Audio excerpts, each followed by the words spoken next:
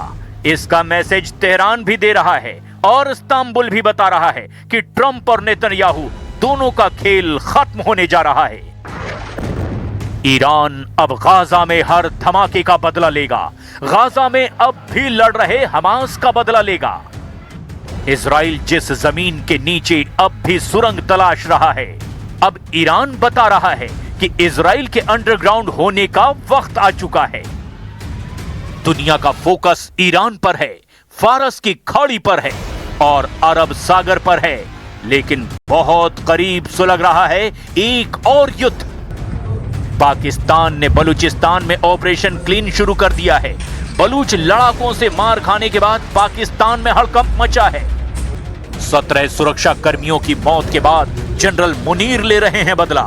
145 बलूच लड़ाकों को खत्म कर दिया गया है। ईरान और आसपास हाहाकार मचा है, लेकिन जो शोले ट्रंप तेहरान में भड़काना चाहते हैं, उसकी लपटें अब तुर्की तक पहुंच चुकी हैं। अगले 24 घंटे में ईरान और अमेरिका के युद्ध पर बड़े फैसले का इंतजार है। सवाल है, पहला इशारा कौन करेगा, डोनाल्ड ट्रंप या फिर अली खामनेई?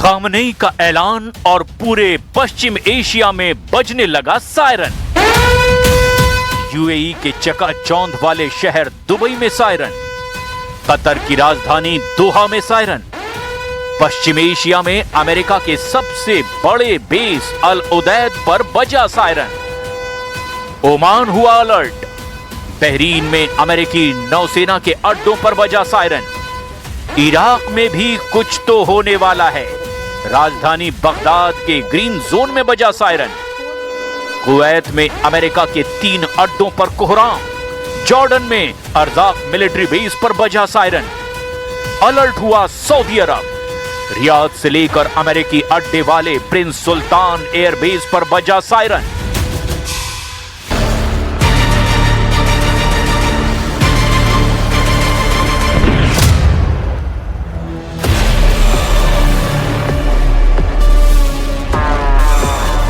ईरान पर हमले की तैयारी कर रहे अमेरिकी बेड़े के लिए यही बुरी खबर है, क्योंकि ट्रंप जिस युद्ध को 2 मोर्चों की लड़ाई बनाना चाहते हैं, ईरान ने एक झटके में उसे मल्टी फ्रंट वॉर बना दिया है। ईरान का एजेंडा बिल्कुल साफ है, युद्ध हुआ तो अमेरिका की नौसेना पर वार नहीं करेंगे। पूरे खाड़ी में अमेरिका के अड्डों पर मिसाइल हमले किए जाएंगे। यानी ये रीजनल वॉर होगी, या फिर कहें कि क्षेत्रीय युद्ध होगा। यूएई, कतर, सऊदी अरब, इराक, कुवैत, जॉर्डन, बहरीन और ओमान में अमेरिकी अड्डों पर होंगे हमले। इसका ऐलान ईरान ने कर दिया है।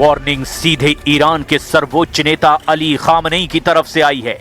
ईरान के मिसाइल पावर से पूरी दुनिया वाकिफ है और यही वजह है कि खामनेई के शब्द दुनिया भर में हेडलाइन बन चुके हैं।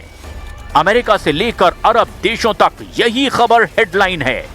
रीजनल वॉर का खतरा बताया जा रहा है। यूरोप में फ्रांस से लेकर तुर्की का मीडिया बता रहा है कि खामनेई रीजनल वॉर करना चाहते हैं। इजराइल की मीडिया भी बता रही है कि अब खतरा सिर्फ ईरान पर नहीं, युद्ध हुआ तो खामनेई की फौज इजराइल के शहर भी जला देगी।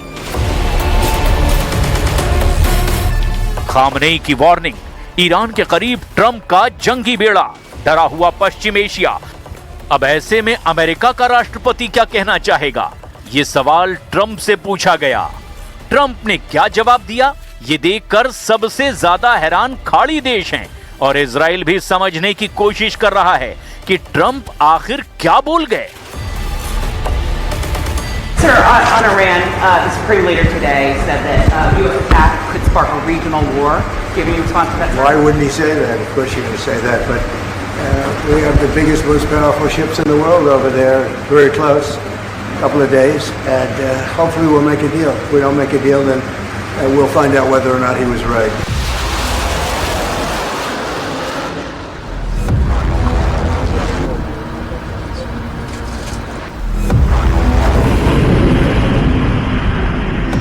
ईरान से टकराने के लिए जब अमेरिका के जंगी जहाज आगे बढ़ रहे हैं, तब ट्रंप का आत्मविश्वास थोड़ा सा डगमगाया हुआ भी नजर आ रहा है। खामनेई की वार्निंग सीधे ट्रंप को नहीं, बल्कि पश्चिम एशिया में उन देशों को है जिनकी जमीन पर अमेरिकी अड्डे दशकों से मौजूद हैं। सवाल ऐसे में यह है कि क्या ट्रंप भूल गए कि पश्चिम एशिया में अमेरिका के 60 मिलिट्री अड्डे हैं। इन अड्डों पर अमेरिका के 40,000 से ज्यादा सैनिक तैनात हैं। यहां अमेरिका के विमान भी हैं, रडार और मिसाइल सिस्टम भी हैं। पश्चिम एशिया के आसपास नेवी के जहाज हैं और उनमें सवार 15,000 सैनिक भी हैं।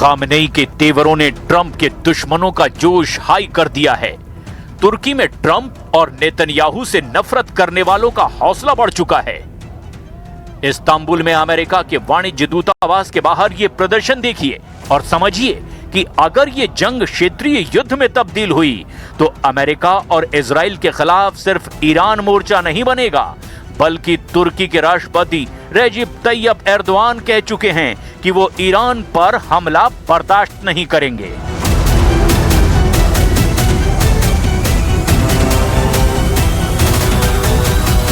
Sokaklar üzerinden yazılmak istenen senaryoları hepimiz takip ediyoruz. Diyaloğu ve diplomasiyi önceleyen ince bir siyasetle İranlı kardeşlerimiz tuzaklarla dolu bu dönemi inşallah geride bırakacaklarına inanıyoruz. Biz barışı ve istikrarı merkeze alan dış politikamızla bölgemizi belirsizliğe sürükleme riski olan her türlü girişimin karşısında durmayı sürdüreceğiz.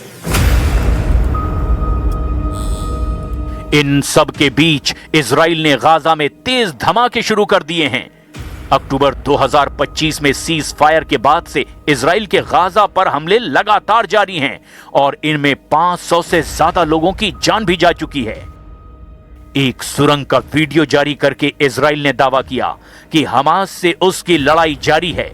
Khan Younis इलाके में मिली इस सुरंग में कई हथियार बरामद किए गए, यानी हमास लगातार एक्टिव है। गाजा में ऐसी सैकड़ों सुरंगें हैं जिनके बारे में इजराइल को अब तक पता ही नहीं चला है, ना ही हमास पूरी तरह से खत्म हुआ है। इसमें कोई शक नहीं कि अगर ईरान और अमेरिका का युद्ध शुरू होता है तो उसमें इजराइल भी जलेगा। ये वार्निंग ईरान के कमांडर बार बार दे रहे हैं। ऐसे में आसपास लेबनान और यमन भी नए फ्रंट बन जाएंगे। तब ट्रंप क्या करेंगे? खाड़ी देशों में अपनी सेना और मिलिट्री अड्डों को बचाएंगे या फिर यमन और लेबनान के खिलाफ मोर्चा खोलकर इजराइल की हिफाजत में जुट जाएंगे?